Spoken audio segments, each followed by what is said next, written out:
Hi, everybody. We're just going to wait another 30 seconds or so here so we can continue admitting people for our next presentation.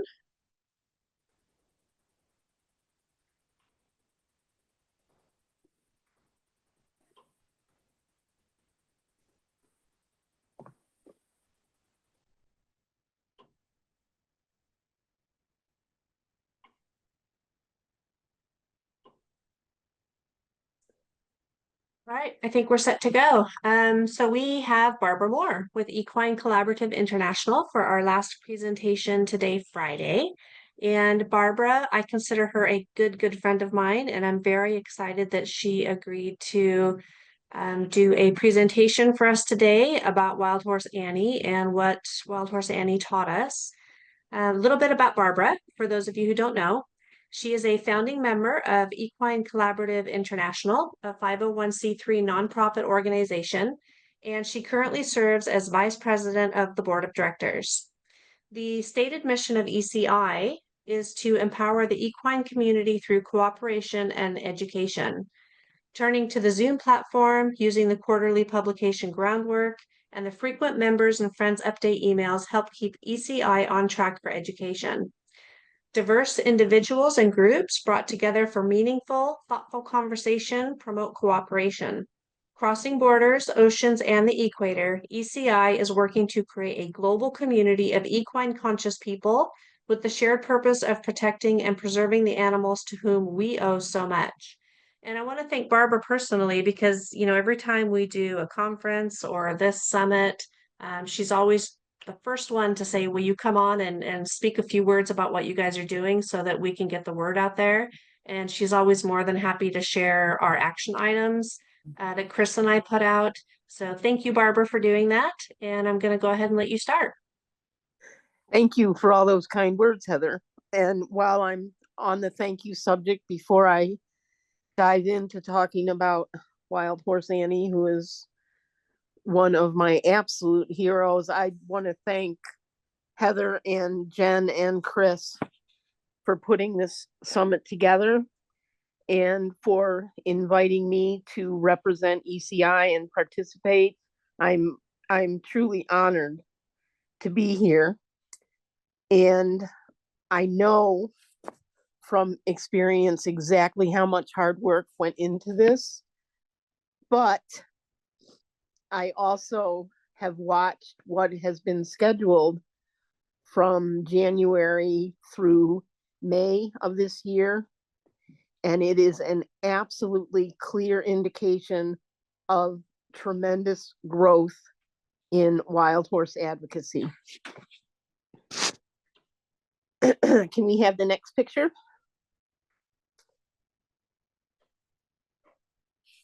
We are never going to agree on every talking point. And I don't expect that to change. But every time we go through this educational process, we give advocates more ammunition in the battle for wild horses and burros. And working together respectfully is just as important as any other facet of advocacy. Everyone with any everyone with any kind of interest in wild horses has heard about Wild Horse Annie, whose real name is Velma Braun Johnston. And most people know what she did, and some even know what triggered her to do it. But the real question for me is, what did I learn from her? What did she teach me? And beyond that question, why do we need or want to know what Velma Braun Johnston did? Because it was decades ago. Why should we pay any attention to that? It's old news. And the fact of the matter is that history can be our greatest teacher and our best protection from failure. If we learn it, if we understand it, and if we employ it, it saves us the time of repeating past failures. And today, that is vitally important when the wild horse and burro numbers are getting so dangerously low. Velma Braun was born near Reno, Nevada in 1912. And I want you to keep that in your mind, what years she was being active, because they were some very tough years in this country. She lived through 2 world wars to begin with, and all of the ups and downs in the economy that go along with wars. Horses were a part of life in the Braun family, not only as a mode of transportation, but in creating income, as Velma's father, Joe, was a drover who distributed goods by a wagon to local businesses. By the time Velma had reached 5 years of age, she'd become her dad's little sidekick, grooming his team when they came home from making deliveries, and also grooming her mother's buggy horse. And I always laugh about this because all the reports that you read about her mom's buggy horse, it was kind of well known for traveling the streets of Reno at a very high rate of speed. Velma also cleaned tack, learned to hang bridles with the bits perfectly clean and the bits hung level, and ropes that had to have a specified number of loops because apparently her dad was a little bit persnickety. All of these chores earned her a spot on the tall fence that surrounded the round pen, where she could watch her father put to use his very well-earned reputation as a trainer of Mustangs. From her vantage point on that fence, she was able to see her father employ more gentle training methods than were really common at that time, and especially in that area. From that sense, Velma developed a love and respect for horses that stayed with her for her entire life. Unfortunately, when she was about 11 years old, she developed polio. There were no vaccines, and the best treatment available to that family was to send her to a children's infectious disease hospital. And the standard treatment at that time was to put her in a cast that covered her from her head to below her hip joints, with openings cut for mouth, nose, eyes, ears, and some other little spots that would hopefully allow her skin to breathe a little bit. And this was to help prevent the twisting of joints and the twisting of her spine that goes along with that horrible disease. She was in that cast for about 6 months, and her young body strained to grow against the confines of the cast. When the cast was removed, it left her with some deformity. It was most noticeable in her face. Her face had become asymmetrical, and she had some spinal curvature as well. I've been told that she walked with a slight limp for the rest of her life, and she had a great deal of pain. Obviously, at 12 years of age, she kind of became withdrawn. I'm sure there was a lot of teasing going on in school, but she withdrew and focused on her schoolwork and did very, very well. I think I've got a couple of pictures of her that can be put up, Heather. By the time she reached her adulthood, she just did not like to be in front of a crowd. She hated to fly, and speaking with officials was absolutely not in her wheelhouse. She got a job working for a banker, and she did her job very well. She made herself indispensable in a position that at that time was not normally held by women. That, now we would call her a firewall or a gatekeeper, and usually those jobs were filled by men, but she made herself indispensable, and she earned a paycheck, and she earned the respect of the man that she worked for. which is all wonderful because later when she needed help, he remembered and he was there to step up and help her. Velma's life was truly full by anybody's standards. She had her horses and her dogs, whom she loved, on a ranch that she shared with a husband who shared her interests. And she had a job that was not only fulfilling, but earned her a living. And then one fateful day in 1950, she was driving herself to work and she noticed blood dripping in a stream from the back of the trailer. Velma made a decision that day that ended up dictating the conduct of the rest of her life. Instead of taking her usual route to the place of employment, she followed that trailer. And when the trailer arrived at its destination and was open, Velma was there to see it and found that the source of the blood was a Mustang yearling who had been trampled by the two stallions that were crowded into the trailer with him. Can we have the next picture, please? She made the decision at that point to stand up for the horses. She gave a voice to the voiceless by stepping out of her own comfort zone. She was an unlikely but absolutely awesome leader and role model for all who have come after her and to this day. Two of the most important things that I learned as I studied Velma Brown Johnson, first of all, even in the proverbial sense, follow the truck, make the phone call, follow up, step out of your comfort zone to support the cause that you have chosen. Next pick, please.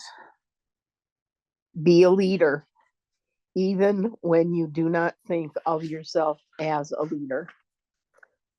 The second thing that always has really grabbed hold of me is that everybody has a place in advocacy. And when I say everybody, I'm talking all capital letters and big exclamation points.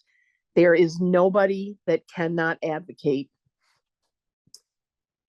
If writing to a congressman or a congresswoman is not comfortable for you, my best advice is do it anyway. If doing a Zoom or an in-person meeting with a Congress staffer makes you uncomfortable, be a little uncomfortable and do it anyway. If making a phone call is difficult, that's an easy one. Write a script and then pick up the phone and make the call. Next picture.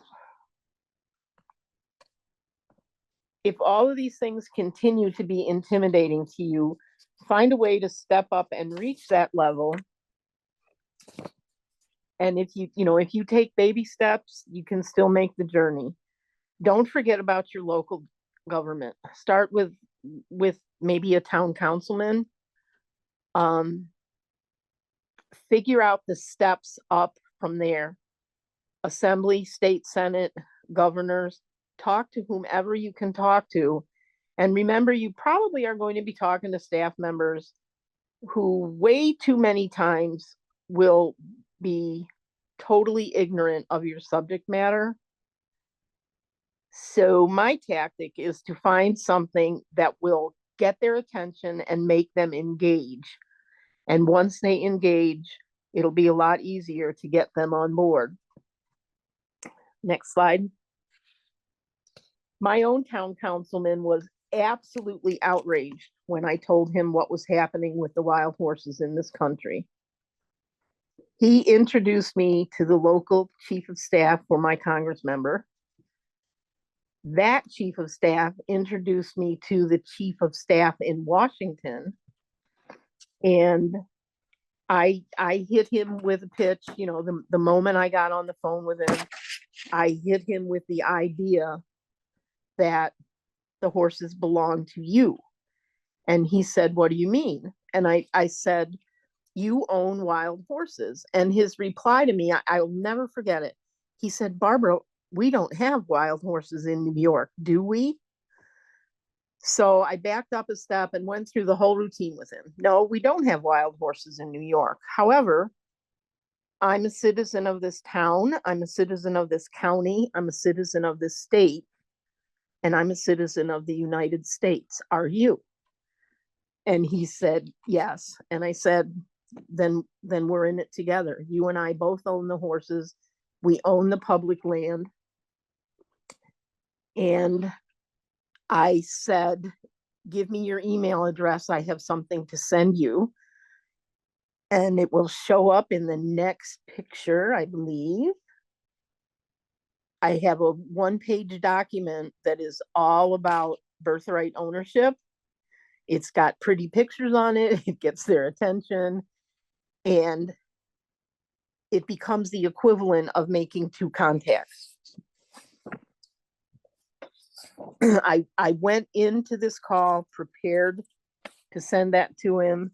And that was absolutely great because he got the document, and repetition is our friend. So that was strike two. Strike three was I followed it up with a phone call probably 3 or 4 days later and just said, I'm just checking to make sure that you got the document and to see if you have any questions that I can answer for you. And, we had a very nice little chat. And if you follow hockey, that makes it a hat trick.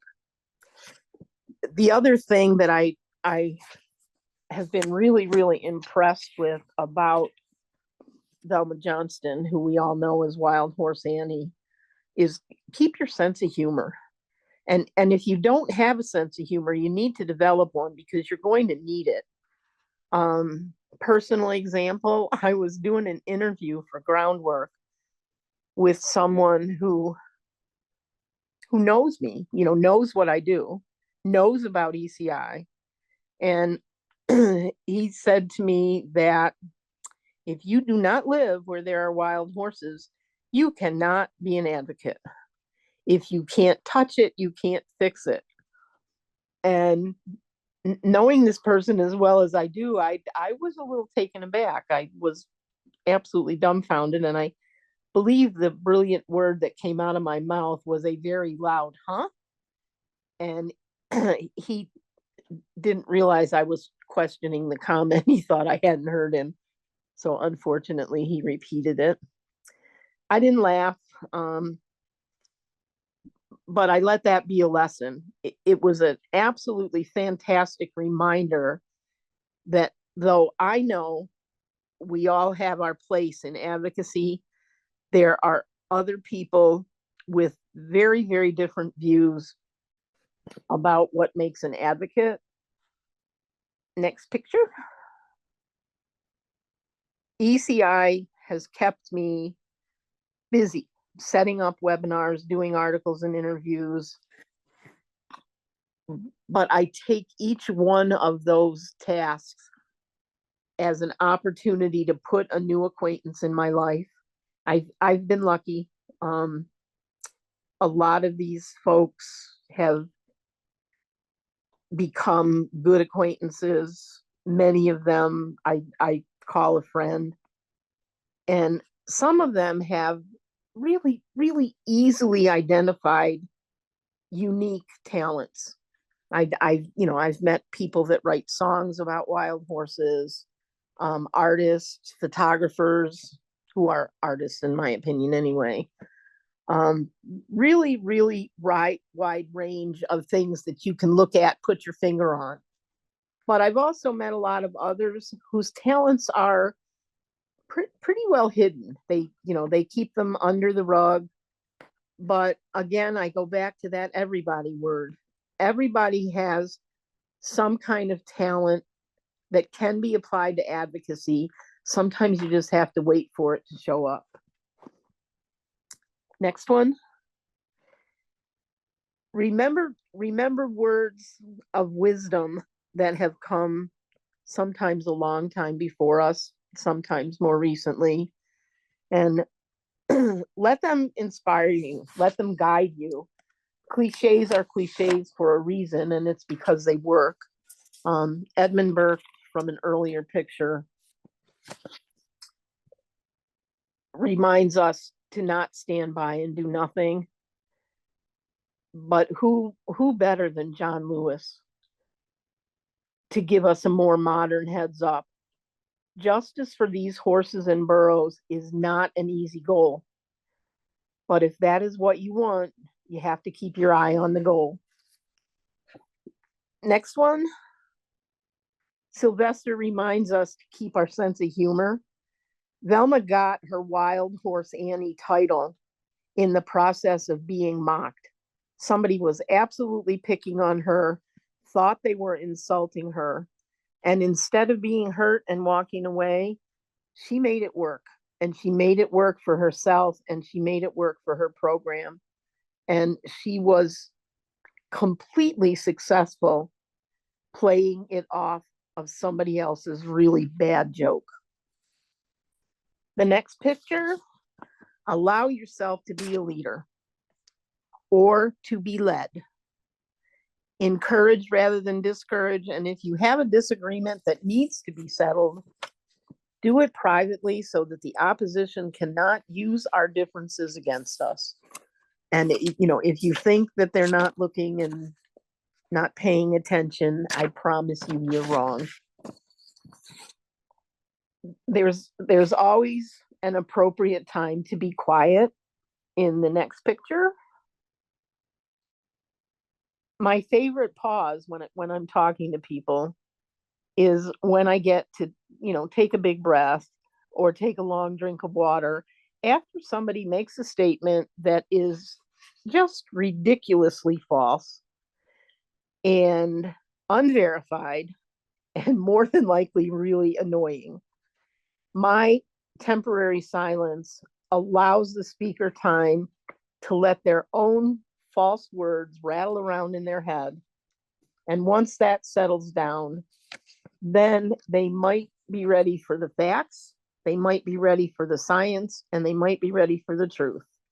And, please make a note of the fact that I said might. There are people that you're never going to get through to, but you can't let that stop you.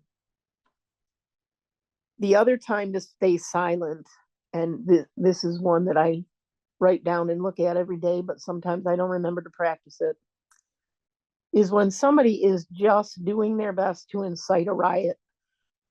Some people just refer to that as Facebook, which I think is a fair definition. And I try very, very hard to pick my battles. Not always strong enough to do that, but I try. Avoid the arguments if you can, but be prepared with the truth if you cannot. Face the fact that there's always going to be criticism. Some of it may be justifiable, and some of it will come to you just because some people like to criticize. And they are not above torquing what you say or torquing what you do in order to be critical. They will invent a situation just to be able to criticize. I try to listen to what they have to say, listen or read what they have to write long enough to decide if I'm the one that needs to make an adjustment, and then I move on. Please don't, for you that are really involved in advocacy, please don't let anybody steal the joy that can only be found in stepping up to do the right thing for these animals.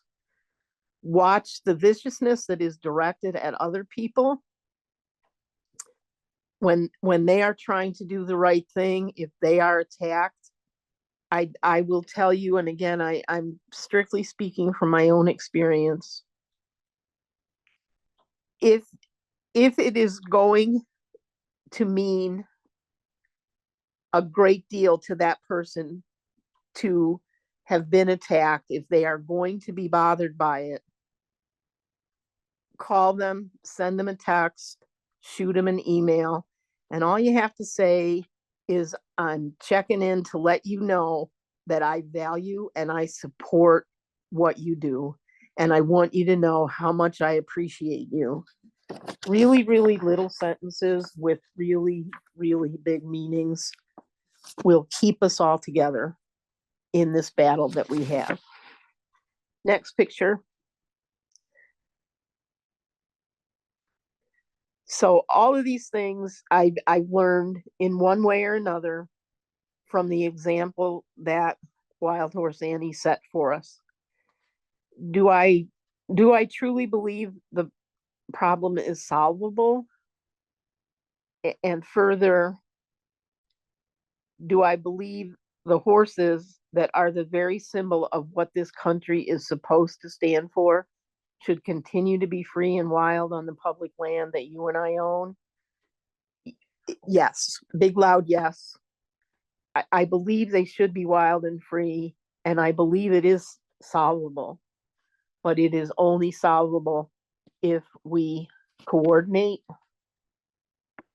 collaborate, and continue. And that should take us to our last picture. And this is my biggest fear, that people are going to get discouraged and people are going to give up. And the corner is there. We just have to get to the corner. So I thank you for your time and your attention. And if we have questions that I can answer, I'll be happy to. I'm going to ask you a couple quick questions here, Barbara, while I take a look at the message box. Do you have any books on Wild Horse Annie that you recommend? Yes, there are actually two of them, and I don't have them where I can reach them. One of them is I got them both on Amazon. One of them is called, I don't remember what it's called, but it is a biography, and it is written by a man whose last name is Kania, Kania, and it's an absolutely great read. However, it's not a fast read. He put a lot of time and research into details. He put in a lot of things in that book that, if we had 3 hours tonight, I would be talking about them, like how the disagreements among advocates, they're not new. They've been going on forever. And she dealt with them. Wild Horse Annie dealt with them with much more grace than I have seen used in dealing with the disagreements that I have with people. So that, another example. And the other one I believe is called Wild Horse Annie and the Last of the Mustangs. And I'm sorry, I don't know who wrote that one. But like I said, on Amazon, and if you just put Wild Horse Annie in, you will get a big list of books, including some kids' books that look pretty fun. I know you've sent me that birthright document before. Would you be willing to send it to me again so I can forward it to our email list for the summit? And then we can suggest that everybody attending the summit print that out and send it to their legislators. Absolutely. Okay, and I'll post it on the website and everything too, and we'll include a note on that. Allison is asking, hang on, I need to put my glasses on. This was an amazing presentation. Thank you so much. What is the most effective thing we can all do within the next month to help continue to affect change for our wild horses? I'm not going to be able to answer that with a one thing you can do, because I think everybody has to find their comfort zone. But phone calls, letters, emails, more phone calls, more letters, more emails. If you have an attention getting document, send it along with the email. I know, everybody has their own way of doing things. It makes me absolutely happy when I can get a good amount of information on a single page and have it decorated with pictures, because I find more and more that if we don't have some kind of happy visual, people, they just don't want to bother with all of that reading. I like the one pagers. because if it's a single page, people will read it instead of skim it. And the only thing I can tell you is if you're going to create one, make sure that it is factual. It's great to add the emotion, um, but you have to have verifiable facts, because if there is any little tiny mistake in it, they will see that mistake and they will focus on it and they will discount everything else. So, in the next month, um, call one of your town officials. And I know there are people in advocacy that don't agree with me, but the thing is, for me, if I can get a town official or a state official like an assemblyman or a state senator to write a letter or send an email or make a phone call, that means two things have been done. And if they bump it up and pass it along to the next level, it might mean that 3 or 4 things have been done.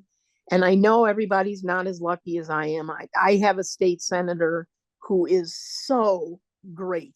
He is on the job. He's always ready to help. I called to ask him about something a couple of years ago, and I left a message at the office. Nobody even answered the phone. And the very next day, I got a phone call back from his chief of staff, and she said, "The senator wants to meet with you and your some of your members at ECI. Can you do that?" And I mean, he'd already picked a restaurant and a time and a day to meet. And Wow. I said, "Yeah, I'm going to make those arrangements." And the print shop got really busy because I gathered up old copies of Groundwork and I gathered up several different one pagers and um, a copy of the letter that I had written to the governor, because one of the things we were talking about was the New York State anti transport for slaughter bill. And I had it all in a nice little envelope for somebody to hand to him at the meeting. And we got it done. He looked at it and said, "Well, I could write a letter if you wanted me to." And we all kind of did the happy dance at that point. And it's not that these guys are more important than you are. I shouldn't say guys. It's not that these officials are more important than you are. It's that their letterhead stationery and their title gets the attention of whoever the staffer is, because we don't know who the staffers are that are opening it, and they will be turned on by the fact that it's coming from an official office. So make a phone call, and in the next month, if you make that phone call or write the letter or send the email and then ask 3 other people to do the right thing, start doing the arithmetic. That's going to be a huge number. And if you get discouraged by the fact that you don't get a good response, or my favorite one is I get letters that are copied and pasted from the Bureau of Land Management website. And I don't tolerate it. I go right back and tell whoever it is that sent the letter that, you didn't read my question. I asked for an investigation and all you did was spit their information back at me. I don't say spit in the letter, but, you kind of have to put yourself in a defensive position, but make the phone calls. Get somebody else to make the phone call. And another really good reason to reach out to your local legislators, and I know Chris has done this and suggested this as well, is you can ask them for help. What can I do to get an appointment with our state senator and then our federal senator? Local Exactly. legislators' jobs is to help you move up the chain. So, and like Barbara said, if you can get that letter on that letterhead and use that to start moving yourself up the chain, that's what each step of the legislators are to do, is to help you. I love Janine's idea of pushing for a national holiday for Thelma Johnson Wild Horse Annie, and I wonder if there's any way we can start the process on that. That's an excellent idea. Isn't it though? I mean, it wouldn't Yeah. be a day off, but to at least acknowledge her and what she's done, basically she ended up providing federal protection for only the second animal in this country after the bald eagle, right? So I think she deserves it. All right, Tatiana says, I have a question. So I'm a grad student. My time is taken up with studies and work, and I'm trying to keep writing and publish. What can I do to be a strong advocate for our wild horses? I'm thinking about writing letters to our congresspeople, but is there anything else I can do with the limited time and money I have? Um, well, if you're a writer, at the same time you're writing to the congressmen, congresspersons, um, look at letters to the editor, because Uh, you can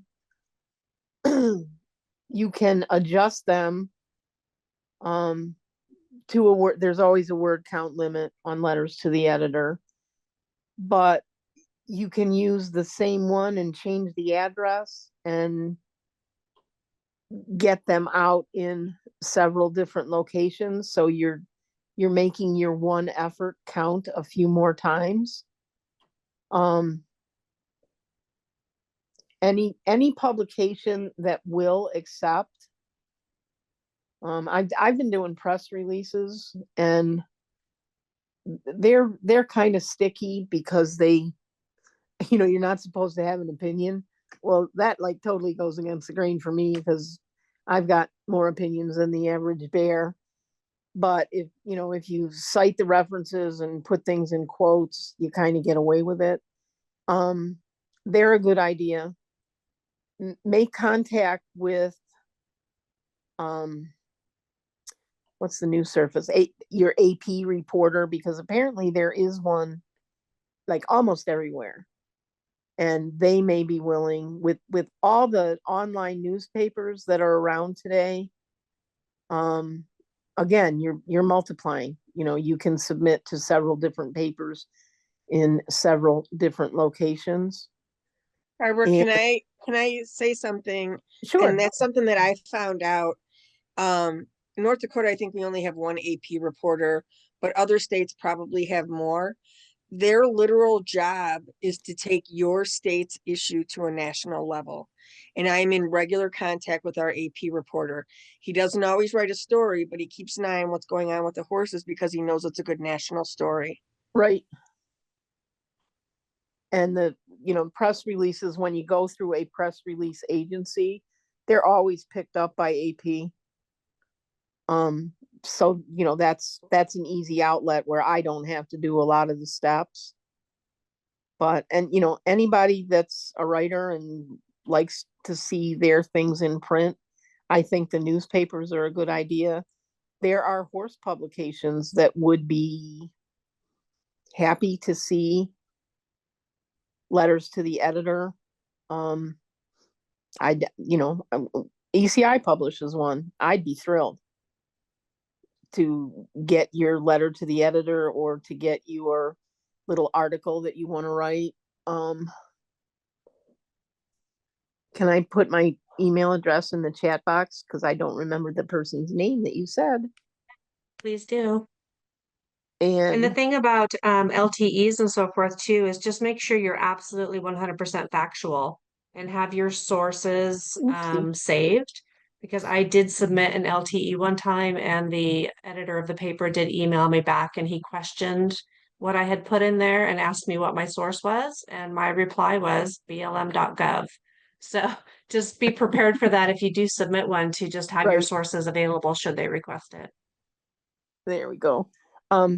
Yeah, you have to be able to cite your references, and I think I already said this, but the emotion doesn't hurt. You have to have a strong feeling about what you're writing about, but you have to have the science with it, because the people that you want to impress are politicians, and a lot of politicians are multilingual, but their very first language is money.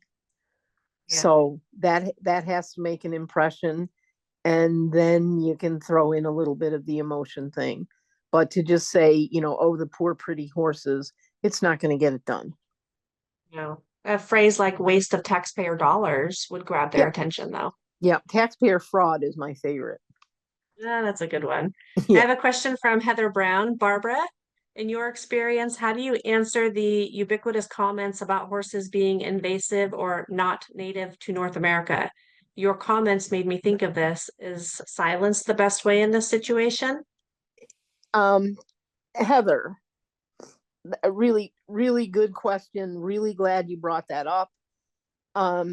First of all, it depends on who you're talking to, because, my first answer is you better go check your facts. And you can't say that to a lot of people, but anybody that knows me knows that blunt is my primary language. Get the facts and show them. We have carbon dated things that have been found, bones, teeth, whatever, have them there. And with the current things that are being brought up, the native history, the native oral history, it is becoming more and more and more clear that the horses did not die out. And my counter to that, and this is something I really want to do a one pager on this. Everybody that says that the horses are an invasive species, the horses did not develop here, they put us on the defensive. And what I really want my comeback to be is, you're trying to get rid of them because you want cattle and sheep on that land. Cattle and sheep are invasive species in this country. And I think that we need to take a more offensive position.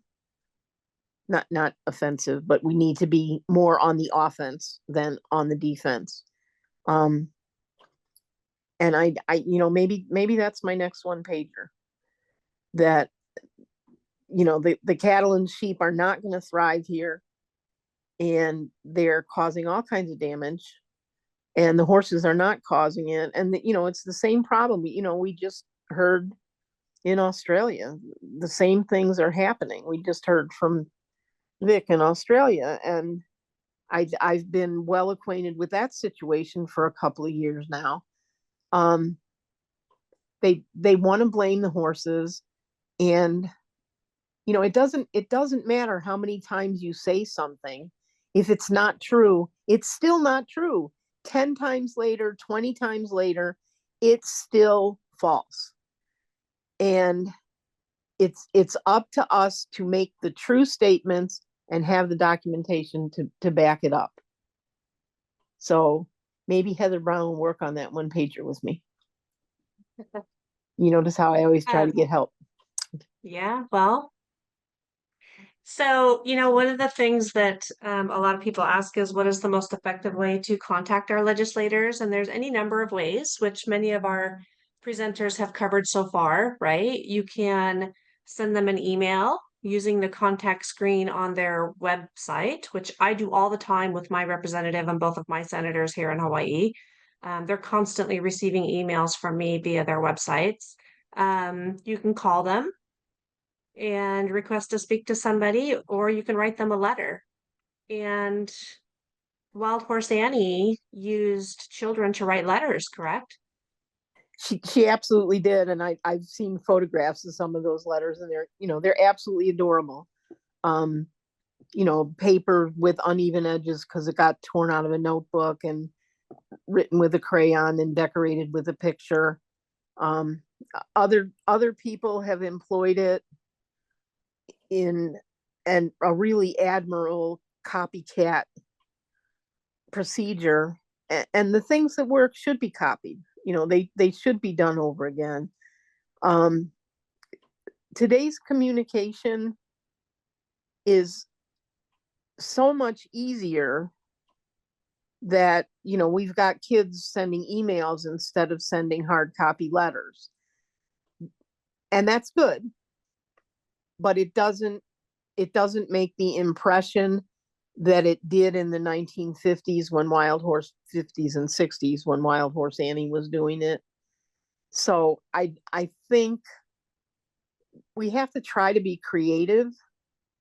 And sometimes being creative is looking at history and figuring out what worked and what can be repeated and what can't be repeated. If you are going to call a congressman's office, you might want to start with their local office, because they all have a DC office, but they all have an office in their home district.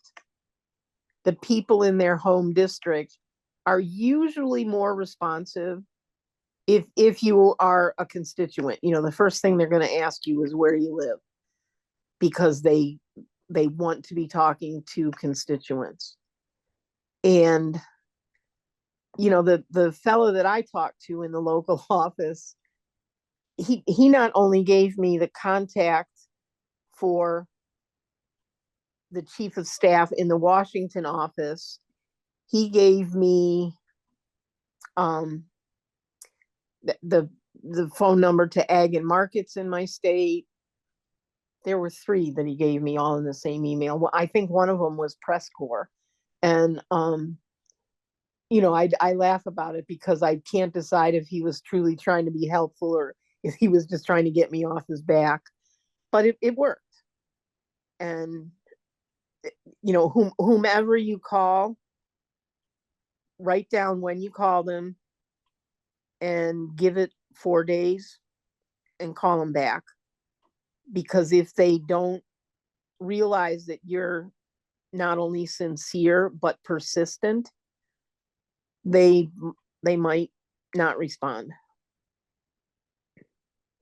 And you're absolutely right about them having offices in both locations. I always encourage everybody to, if they're going to send a letter, or print out, information that we've given them to send it to both locations. Right. Somebody once messaged me and told me she had a relative that worked in the mailroom at Capitol Hill, and that mailroom can sometimes take 60 days to approve mail and actually get it out to the representative or senator.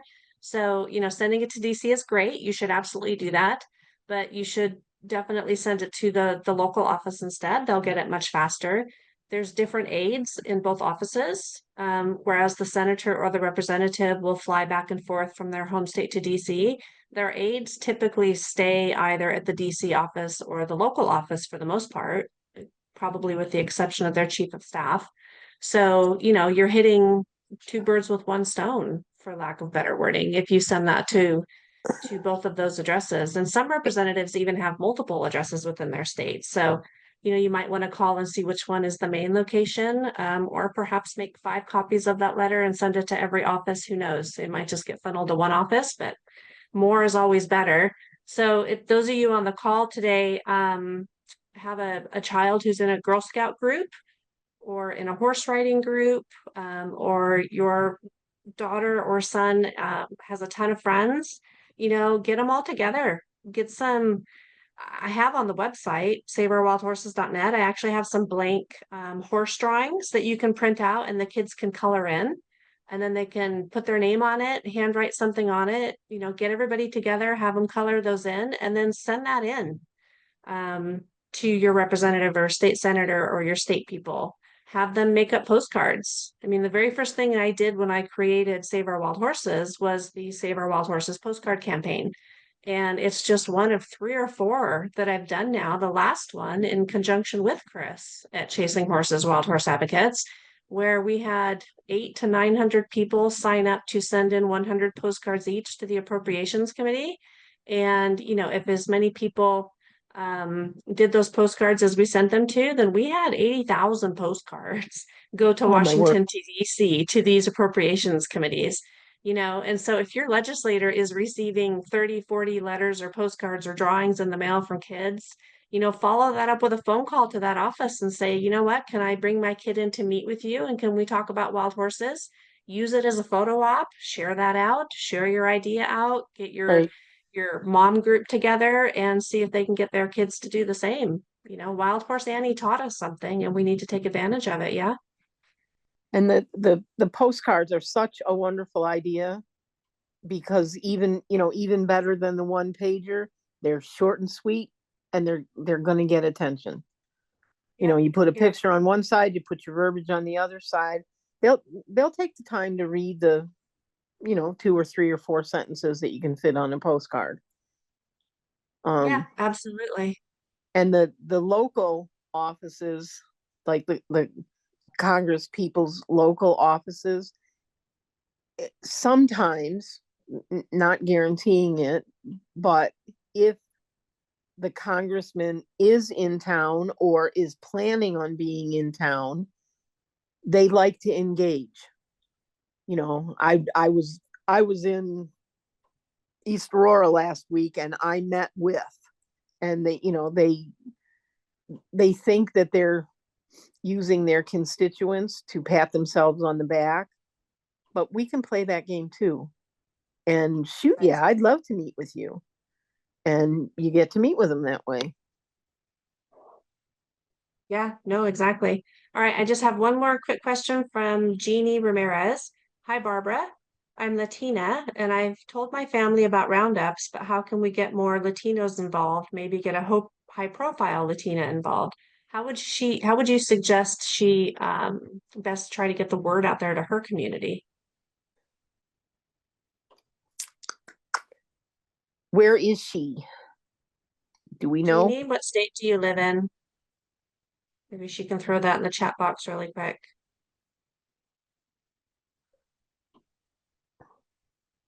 She's still on with us. Let's see. If Yeah, if I see there's her there. if there's a community and a social group in the community, get somebody cool to come do a presentation for you and get them on board. Or if you have a Latina chat group, do the same thing. Do a Zoom. That sounds kind of exciting. My email address is already in there. I might be wanting to work on this. I don't. Yeah, other things you can do in your community too is I've got lots of tools on saveourwildhorses.net, you guys, and also access to my Zazzle shop where I've created banners and signs and flags.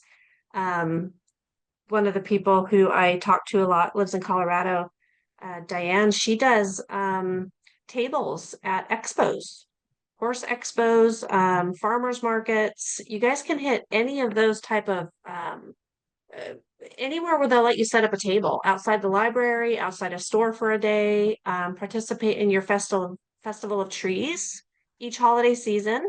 Yeah. Ask if you can put up a tree and make wild horse ornaments, have kids make horse ornaments and put them on the trees. Those tables are just a great way to reach out to everybody. I've got PDFs of a wild horse brochure on there. Again, those coloring pages. Barbara's going to send us that birthright page, which we'll email to all of you and put up on our website so that you have access to those. What else do you suggest, Barbara? Am I missing anything that you can think of right offhand? I don't think so. You're not, specifically missing anything, but it's your kind of creativity that needs to go on everywhere. I mean, we started doing Zooms because COVID locked us all in. Yeah. And I didn't, ECI was new. I didn't want to just drop it in the trash can. So somebody actually said to me, why don't you do something on Zoom? And I had no idea what Zoom was, which is embarrassing now, but it wasn't then. So we started doing Zooms, and it turned from, let's try to do one every 2 or 3 months to, what was it, last July? I think I had 8 in the month and was, making myself crazy. Um, and it's all a matter of creativity. And we went from doing single person presenters to doing group presentations. And then we went from US to international. Um, it's all a matter of how can you spread the education, how can you spread the knowledge, how can you spread the cooperation. And I'm a big fan of telling my legislators that the eyes of the world are on us. And that Yes. kind of gets their attention, because they don't want to appear thoughtless and barbaric. And some of the stuff that's going on in this industry is thoughtless and barbaric. So but you have to be able to back it up. Please don't use words like that unless you can back it up. I think, the more splinter groups we get, as long as we're giving them good education, the better. If Jeannie wants help getting started, I'm on board. Just reach out to me and we can bang heads together and see what kind of ideas fall out. Can I make a Chris, suggestion? yes. Sure. Local area chamber of commerce is great for helping with things like this. I go to our chamber all the time, and they suggest things that I would have never thought about. A couple of years ago, the director was really suggesting hard that our organization take part in these different parades. And I just kept thinking, I don't have time for a damn parade. You would not believe how many people we got in front of and how people cheered for us as we went by. And how it raised awareness in a fun way. But also a lot of Chamber of Commerce, as I know ours does, have places where you can put brochures in or business cards. They can help you connect with other people in the community. So if you're talking about, interacting with different groups, they can do that too. And I did see somebody else was talking about getting Native American people involved. And Monday we do have Native American John Eagle Sr. from the Standing Rock Sioux tribe here. And those are questions that maybe we can ask him on how we get the Native community a little bit more involved. Well, anything that's going on with the Native community related to wild horses, find out when Native Horse is scheduled on your local PBS station, and make a bowl of popcorn and put people in front of it, because it is an absolutely awesome testament to the horses have always been here, and the horses are part of their culture and need to remain. I mean, it will shake you up. The movie is that good. And I don't understand how PBS does their schedule, but if you look it up, the title is simply Native Horse. And James Kleiner has put about 25 years worth of research into a previous wild horse film series, an absolutely awesome book, and now Native Horse. And spoiler alert, he's working on a second episode of Native Horse. And I think that's just a really, really powerful vehicle for anybody that's looking into wild horses, but particularly in the Native community.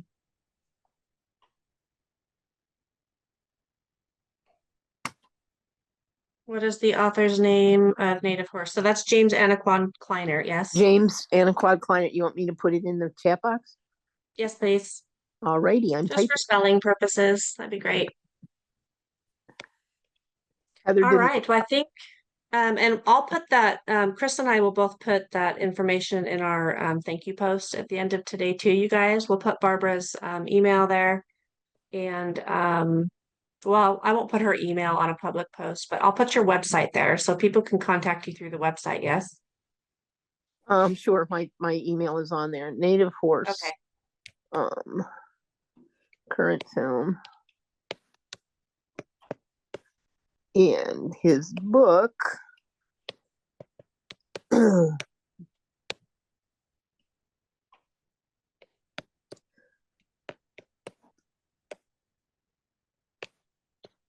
so Jeannie, I just put Barbara's email address as a reply to your comment there. So you have that 411eci@gmail.com.